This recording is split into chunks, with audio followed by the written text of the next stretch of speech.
It's the real news. I'm Aaron Mate. President Trump has made it official. He's decertifying the Iran nuclear deal to Congress. We will not continue down a path whose predictable conclusion is more violence, more terror, and the very real threat of Iran's nuclear breakout. That is why I am directing my administration to work closely with Congress and our allies to address the deal's many serious flaws so that the Iranian regime can never threaten the world with nuclear weapons. In the event we are not able to reach a solution working with Congress and our allies, then the agreement will be terminated. It is under continuous review, and our participation can be canceled by me as president at any time. Now, this means Trump isn't directly killing the Iran nuclear deal, but he's giving Congress the opportunity to do so. And that isn't all. Trump also announced actions targeting Iran's Islamic Revolutionary Guard Corps, a move with far-reaching implications. Joining me now is Reza Marashi, Research Director at the National Iranian American Council. Reza, welcome. I guess I'd like to hear first what you thought was most important about Trump's comments today and your thoughts on them. I mean, there were so many. I mean, it was hard to keep up with all the fibs and deceptions that he weaved into his remarks with such speed and tenacity. But I think two things stood out to me above all else. Like, one, he's in effect trying to kill the Iran nuclear deal. And two, he's eliminating all possibility of taking the U.S. and Iran off of a collision course. There's no channels for dialogue and communication. He's clearly demonstrated that he's not interested in dialogue and communication, and that really only leaves one potential alternative. And that is? That's a military confrontation imposed by the United States. Right. So, in terms of that clip we just heard from him, where he said that essentially, unless the deal is reworked to my liking, I have the power to kill it. What does he mean there? And what is the implication of that? Well, the implication is a total erosion of American credibility, because the deal was crafted and constructed by 7 different countries, in addition to the United Nations and the European Union. As a result, if the Trump administration tries to strong-arm all other signatories to this deal into accepting its version of it with no consultation, no feedback, no prior approval, then all it's doing is isolating the United States at the end of the day. And the longer-term impact of that, as I alluded to when I first started making these remarks to your question, is who in their right mind would enter into any kind of diplomatic agreement with the United States when they see this can be the end result with the snap of a finger or at any whim? Right. You know, on this point about the only path this leading towards it being war, I want to be clear that it's not as if this is a mutual thing, right? I mean, it's often said that unless the Iran nuclear deal was made, that the inevitable result would have been military conflict.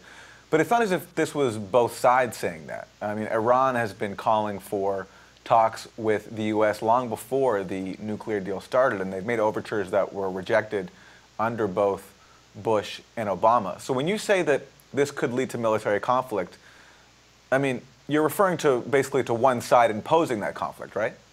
Yeah, and I think I actually used the words imposed by the United States when I answered your original question. Is Iran has no appetite or interest for a war with the United States.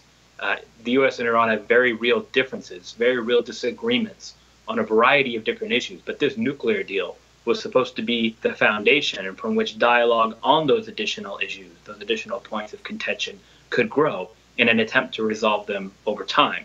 Now, the clock ran out on the Obama administration, and they weren't able to resolve the multitude of problems. But the foundation, being the nuclear deal, still existed. It was inherited by the Trump administration. And from the very outset, they've disregarded it as this invaluable tool, this gift to Iran. And as much as they tried to say that, the rest of the world, including our closest allies in Europe, continued to make points to the contrary, emphasizing the value of the deal and the fact that it wasn't a deal just between Iran and the United States. It was, in fact, a deal between Iran and the international community.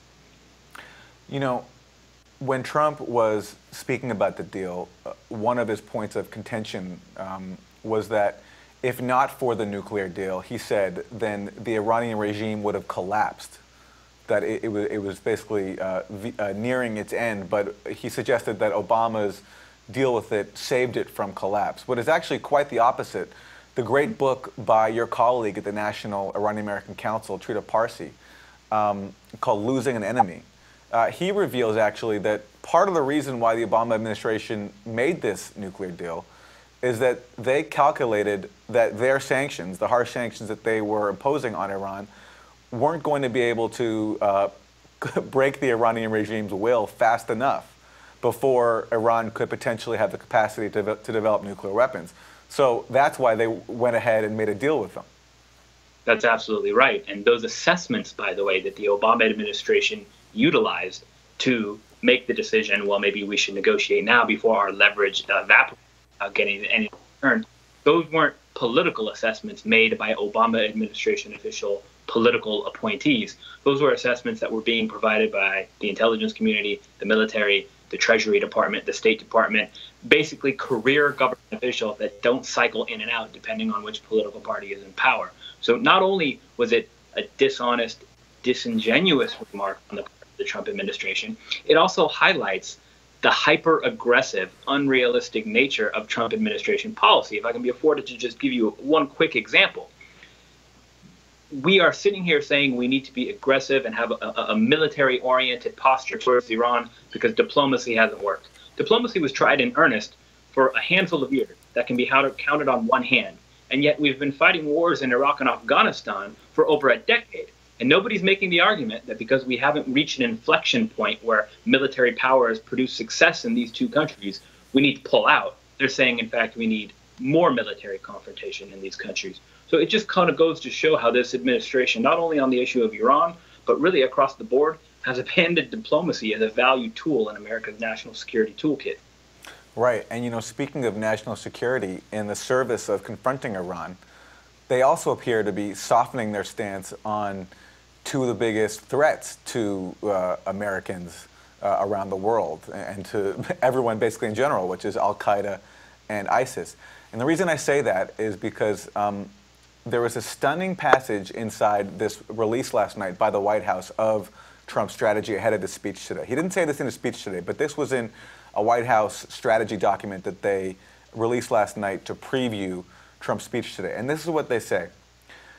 Over the last decade and a half, U.S. policy has also consistently prioritized the immediate threat of Sunni extremist organizations over the longer-term threat of Iranian-backed militancy. And they go on to call that a mistake, saying they won't repeat these mistakes any longer. So they don't identify who these Sunni groups are, but it's very obvious who they're talking about. They're talking about groups like Al-Qaeda and ISIS, who Iran, in fact, has been fighting. And the suggestion there is that Iranian-backed groups are more of a threat than Al-Qaeda and ISIS. Yeah, and it couldn't be further from the truth. You know, I remember that right towards the end of the Obama administration, John Kerry was secretly and inappropriately recorded when he was talking to the Syrian opposition, a variety of Syrian opposition groups. And they asked him why we weren't going after Hezbollah more vigorously inside of Syria, right? The same way that we were going after ISIS, for example. And John Kerry said very plainly, Hezbollah is not plotting attacks on the United States, and Hezbollah is not actively trying to kill Americans. And you can't say the same about Al-Qaeda and ISIS. So I would argue that it is a dereliction of duty on the part of Donald Trump and his closest advisors to prioritize the threat that Iran's militias and allies in the region pose. That's a geopolitical threat. That's not a threat on the homeland. That's not putting American lives at risk the same kind of way that ISIS, Al-Qaeda, and other Sunni-backed terrorist groups who are actively plotting against the United States. It boggles the mind. Yeah, and the double irony of the fact that in Iran, it's been Iranian-backed militias that have helped the U.S. defeat some of the Sunni extremist groups that the U.S. has been trying to fight over these many years of occupation.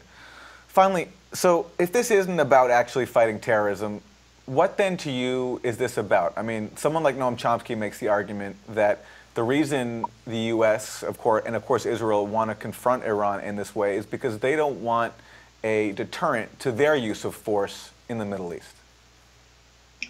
I think Professor Chomsky's definitely onto something. I don't disagree with him at all. I think I would just perhaps frame it a little bit differently. I think the issue, what Professor Chomsky outlines is a critical issue, but I would say that the issue is since the end of World War II, the United States has filled a power vacuum in the Middle East, and we've set up these rules of the game. And if you play by our rules of the game, if you're a Saudi Arabia, a Jordan, and Israel, we kind of turn a blind eye to the way you treat your own people, human rights abuses, sponsorship of terrorism, you name it. But if you oppose American hegemony in the Middle East, if you're the Islamic Republic of Iran, Saddam Hussein's Iraq, Assad's Syria, Gaddafi's Libya, what do all of these countries have in common? These are the countries that we consistently talk about war and regime change with. Yeah, these are the countries that are constantly in the penalty box. So short of, it would appear now, according to Donald Trump's policy, short of Iran capitulating to the United States and completely reorienting the way that its foreign policy and national security works, with no negotiation, no diplomacy, no compromise, no dialogue, just outright capitulation, then the United States and Iran are on the track towards a military confrontation. And it's the responsibility of the American president to explain to the American people why he's putting us on the war path. And we didn't hear anything along those lines in his speech today. We have to leave it there. Reza Marashi is research director at the National Iranian American Council. Reza, thank you.